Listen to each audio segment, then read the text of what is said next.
जय श्री कृष्ण। आज का बहुत ही विशेष विषय है, गंभीर विषय है कि अभी थोड़े दिनों में ये घटना चल रही है कि एक कन्या ने एक ऐसे व्यक्ति से विवाह कर लिया जो असुर प्रवृत्ति का था। और असुरों का जो स्वभाव होता है वो मारो काटो विध्वंस करो, यही होता है, उसके अलावा कुछ नहीं होता। उनको कोई आविष्कार करने से, विज्ञान से, शिक्षा से, इन चीज़ों से कोई मतलब नहीं होता। मारो काटो तबाह करो, संस्कृतियों को ये होता है। उनसे विवाह करने का जो दुष्प्रभाव हुआ कि उसको मार दिया गया और अनेक टुकड़े किए गए। ये क्यों हुआ? क्योंकि हम हमारी संस्कृति को नहीं समझ पा रहे हैं, बच्चों को धार्मिक शिक्षाएं नहीं दे पा रहे हैं, उसका कारण है। तो आइए इसका मार्मिक आज अर्थ जो है हम समझें। लोग सोचते हैं जाति और वर्ण ये क्या है, हम उसमें विवाह क्यों करें, हम तो पढ़े लिखे हैं, हम हमारे हिसाब से निर्णय लेंगे, हम माँ पिता के अनुसार नहीं चलेंगे। अरे भाई, जाति जो शब्द है वो कहते मानव जाति। अरे मानव जाति तो है, लेकिन उसमें हजारों प्रकार की वैरायटियां हैं। जैसे नींबू, अब नींबू का आप जब पेड़ देखोगे तो एक जैसा ही नजर आएगा, उसके पत्ते भी एक जैसे होंगे, कांटे भी सबके जैसे आएंगे, सब आएंगे। लेकिन नींबू जो जब उसके फल आएगा वो अलग अलग आएगा। किसी का बहुत बड़ा नींबू आएगा, किसी का कागजी नींबू होता है, उसका छिलका बहुत बारीक होता है, किसी का उसका छिलका बहुत मोटा होता है, किसी में रस बहुत ज्यादा निकलता है, किसी में बहुत कम निकलता है। नींबू जाति एक ही है, लेकिन उसमें भी अलग अलग वेराइटी है। आम, आम अरे आम खा रहे हैं, आम कौन सा खा रहे हो भाई? हापुस आम बहुत महंगा वाला है, लंगड़ा आम है, कमली आम है, ये दो चार ही नाम नहीं है, हजारों प्रकार के आम है आजकल। चावल, कैसे चावल है?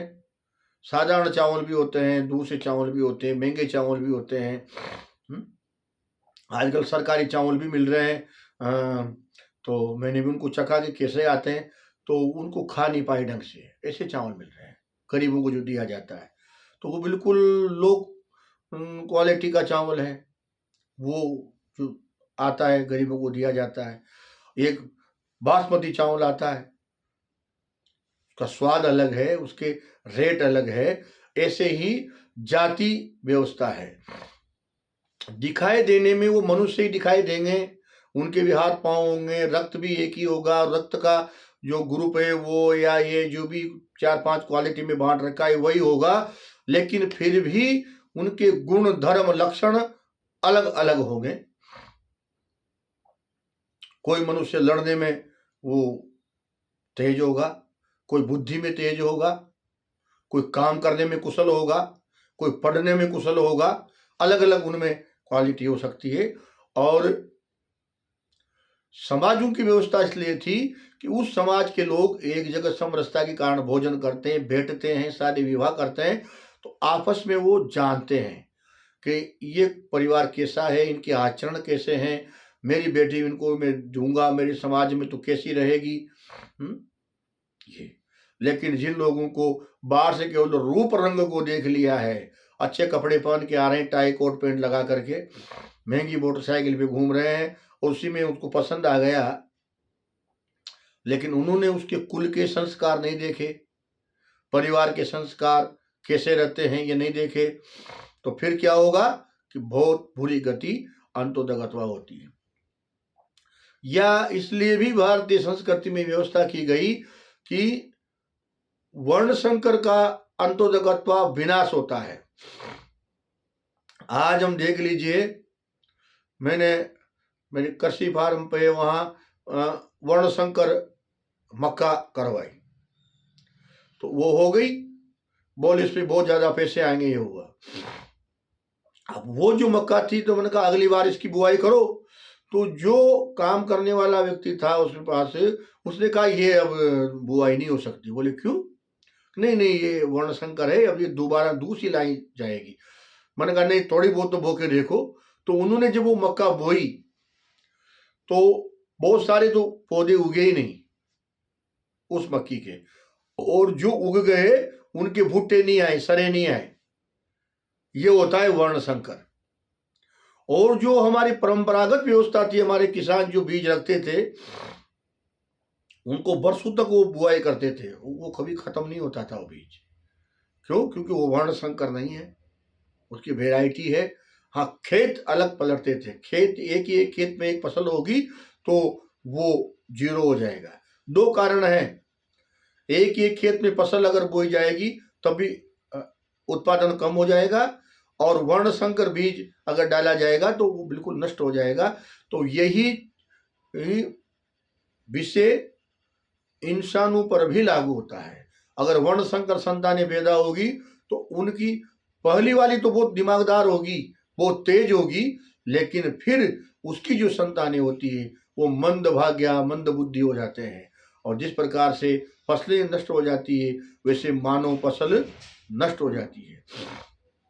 ऐसे ही जैसे किसान एक ही खेत में फसल बार बार करेंगे तो उसका उत्पादन खत्म हो जाता है, इसी प्रकार से मनुष्य भी अपनी संतानों को एक कुल में उत्पन्न नहीं करते।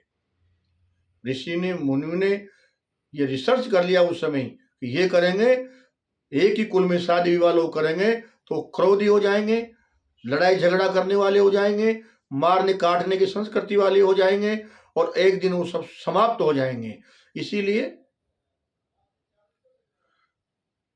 दूसरे कुल में विवाह करना, समाज अपना ही हो जिनको हम जान चुके हैं, लेकिन उसी के अंतर्गत विवाह करने से, उसकी गोत्र टाल करके विवाह करने से वो संतान ठीक होती है, वो बराबर चलेगी।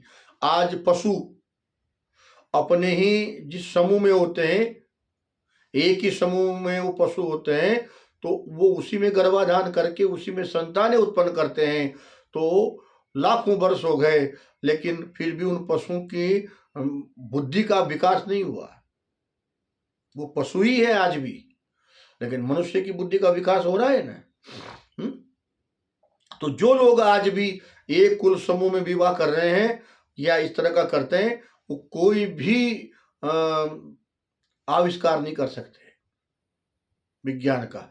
लेकिन सनातन में ऐसे ऐसे विज्ञान हुए हैं जो आज शास्त्रों में लिखे हैं।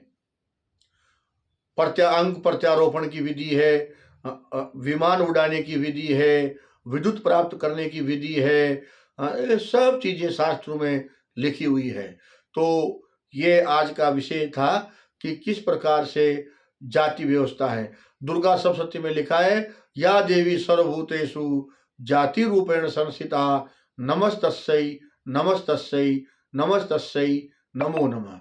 हालांकि जातियां भी बहुत सी कुछ कारण से बनी है, कोई अपना अपना कार्य करने लगे उस हिसाब से वो जातियां बनी, लेकिन जातियां देवताओं में भी हैं, जाति वृक्षों में भी है। बोर का पेड़ है, मैंने देखा मेरे कृषि फार्म में पहले 3-4 बोर थी, तीनों का स्वाद अलग अलग था। एक मीठी थी, एक खट्टी थी, एक खट मीठी थी। हाँ, एक पेमली बोर लंबे वाले आते थे, एक गोल आते थे, एक छोटे छोटे आते थे। हाँ, दिखाई देने में एक ही समान दिखाई देती थी, लेकिन फल उनका अलग अलग था। ऐसे हम इंसानों में भी उनका जो जेनेरिक मामला है वो इस प्रकार से अलग अलग प्रभाव डालता है। कोई पढ़ने में तेज है, कोई लड़ने में तेज है, कोई काम करने में तेज है, सबके अलग अलग स्वभाव है। तो इस प्रकार की जो व्यवस्था है उसकी हमने आज चर्चा की। सभी को जय श्री कृष्ण।